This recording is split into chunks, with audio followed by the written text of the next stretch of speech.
Monster Guys present a Yokai podcast presentation, bringing to life, through short stories and informative discussion, the strange, the beautiful, the whimsical, and the mystery of Japanese yokai.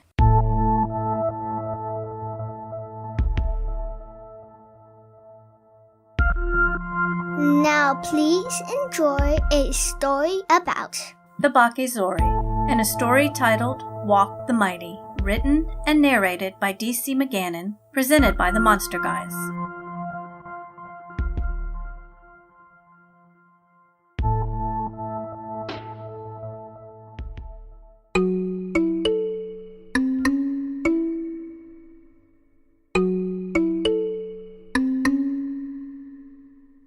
In a time not too unlike our own, a family with meager means became a bitter and unsavory people, thankless in every way. They amassed things they did not need with resources they did not have. They borrowed and became slaves to their desires, forgetting to appreciate what they had and to be satisfied with the little things in life. As oft they did, the poor family discarded many things that were still useful, while coveting newer items, bright things, which shined and made a preferred statement over their previous, more practical possessions. On any given day, they would throw out clothing or cookware or simple wooden toys, all of which still had much life to live. In doing so, the spirits of these items would awake and become aware of their dispossessed states, longing to be possessed again. On a particular day, the unappreciative family threw out all their slippers and sandals, though they still had many more steps to take and many more miles to journey. Most of the slippers and sandals became angry upon waking, or disenchanted, or just downright sarcastic. As such, they would play tricks on anyone who crossed their paths, or would bite people's toes, or cross their feet and trip them on their way. One pair of slippers, however, remained sad, for the slippers found great pleasure in serving their master. Now without anyone to serve, no one to protect over rocky ground, or to keep warm on cold nights, or to protect from puddles on rainy days, the disembodied slippers remained melancholy, wishing for the opportunity to possess a master once more. As it happens, their wish would soon be granted. A local governor, a kind leader filled with compassion and a desire to find a place and purpose for every person and everything under his rule, decreed that the servants and staff of his own house would gather and collect discarded items and find ways for them to be used again. He did the very same for people who were discarded by society as well. Some tended gardens, while others prepared meals, while yet others tended to the rice harvest and stores. All were given a task to complete, a safe place to lay their head, and were celebrated as a vibrant part of their community. Because of this, the governor's lands became wealthy and the people under his leadership were healthy and happy. As for household items, or clothing, or furniture that had been discarded, they might find new life as art or refurbished gifts to those in need. On a day not too far off from their discarding, the disconsolate slippers were discovered by a servant of the governor's house, and brought back to be stitched and for their soles to be strengthened. New cloth covered the slippers, and fresh ribbons were fastened securely to their tops. With their surface cleaned and well presented, the slippers' spirits were quickened.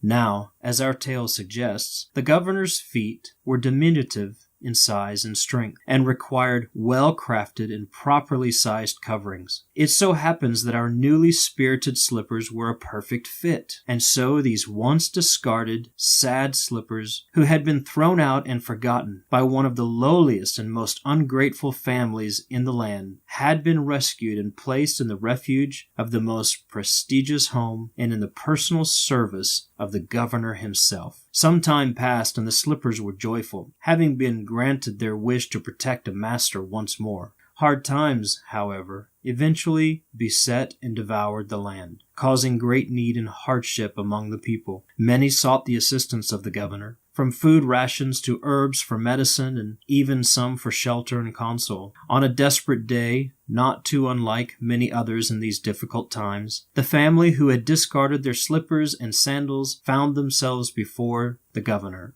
hands out for help in the darkest of their days. Compassionate and generous as he was, the governor provided for the people in his land. This family found grace in his eyes and received gifts of food and medicine before being sent on their way. As they made their way to the gates for their journey home, the governor noticed their feet were bare, dirty, and chafed. He called the family back into his court and offered their choice of slippers and sandals for their feet before leaving. They gave their thanks and chose their foot coverings. The youngest of the family was the only one who couldn't find the size she needed for her feet. Always observant, the governor pulled back his robes and took his own slippers off, offering them to the child. They were a perfect fit. With tears of gratitude and a respectful bow, she placed the slippers on her feet and felt the warmth of their protection. For the first time in her life, she wore something on her feet. After exiting the gates of the governor's gardens, the family began to mock the governor for having such small and weak feet. They scoffed and mimicked cruel impersonations, irreverent of his condition. The young girl became upset and stamped her feet, unable to communicate with words her displeasure with her family for such ugly behavior. The spirits of the slippers knew, however, and they became angry with the family. Upon returning home, the family settled back in and bedded down for their night's rest. When all were asleep and content in their dreaming, the slippers who were once discarded and forgotten, yet had been raised to care for the mightiest ruler in the land, awoke on this dark and cloudless night with fierce distemper, and one by one strangled the family with their well-fashioned cloth ribbons and strengthened souls. Every person in the family paid the expense of their ungratefulness and insincerity, even in their time of need, save the child.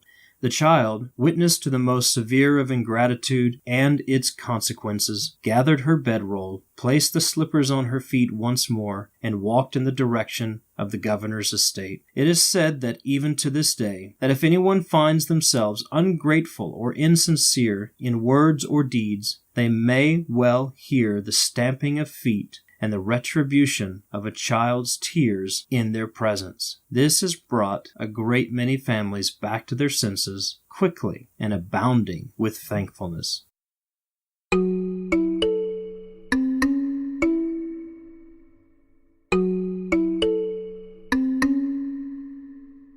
Well, that was a fun story about the Bakezori. Now, usually the Bakezori are obnoxious and loud and impish little guys, so this was kind of a cool look into something a little bit deeper than that. Yeah, as though the Bakezori had a little bit more emotion. Yeah, now I did see somewhere in that story the others that nipped at other people's feet, those little pranksters in there. But these were a different. I can't say that they were cut from a different cloth. They were chopped from a different piece of wood. Maybe chopped from a different piece of wood. Yeah, the Bakezori are typically pranksters and silly little creatures that are running around and playing tricks or even mean-spirited. At some level. Yeah, I think they are mean-spirited just because they're mistreated and they're jealous of the bigger wooden sandals. They'll actually run around the house screaming about how those sandals have more eyes and bigger teeth. You're jealous of the bigger sandals. Basically, yeah. However, they really can't do much. They've got sharp teeth, but it's a wood sandal. It's not gonna hit you over the head with anything really that dangerous. Right. So they're more of a nuisance than anything else. These guys. And the Bakezori fall under that category of yokai called the Tsukumogami. Yeah, the Tsukumogami. And we talked about that a little bit last week with Matthew Meyer on our podcast. They're just one of those household items or clothing items that are discarded that... Well, if I remember correctly, I think I heard Matthew say that they were the first of the Tsukumogami to help that fad of yokai explode. They were the first, I guess, or among the first household objects to come to life and really capture the hearts and minds of ancient Japan. Yeah, so interesting little creatures, part of that bigger classification of yokai, and just a modern story depicting both the trickster and the nuisance that they can be, but also a little story about a pair of slippers that felt a little bit more. Yeah, and took care of it in proper yokai fashion. Took care of it in that proper non-reconciliatory fashion. Oh, I think we had a bit of a reason here, but that was harsh. That was pretty harsh. Yeah, it was. But it's all good. So, ladies and Strangled my gentlemen, there shoes. you go. A little discussion about the Bakezori, a yokai classified under the Tsukumogami category, and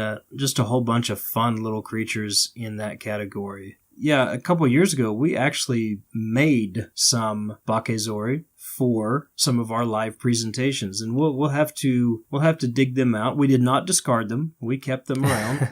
We'll have We know to dig better. them out and maybe try to get a picture of them. I think they're more like a beach Bakezori. I don't Beach know. sandal. Beach sandal. Bake beach sandal. The beach version of these guys, the sandy version. But we'll see if we Bake find pull those guys out, take a picture, and post them for you guys. We had fun making some of the lamps, some of the sandals, and a couple of other different Tsukumogami that year that we took with us to conventions.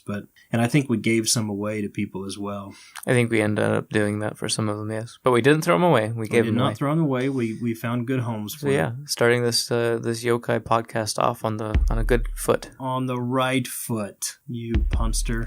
Okay, there you go, ladies and gentlemen. Thanks for hanging out with us. Stay tuned. In just a couple of days, we'll have our second The Monster Guys podcast for the month of February, where we dig deep into the topic of the kitsune, Michael's favorite creature. Thanks for hanging out with us.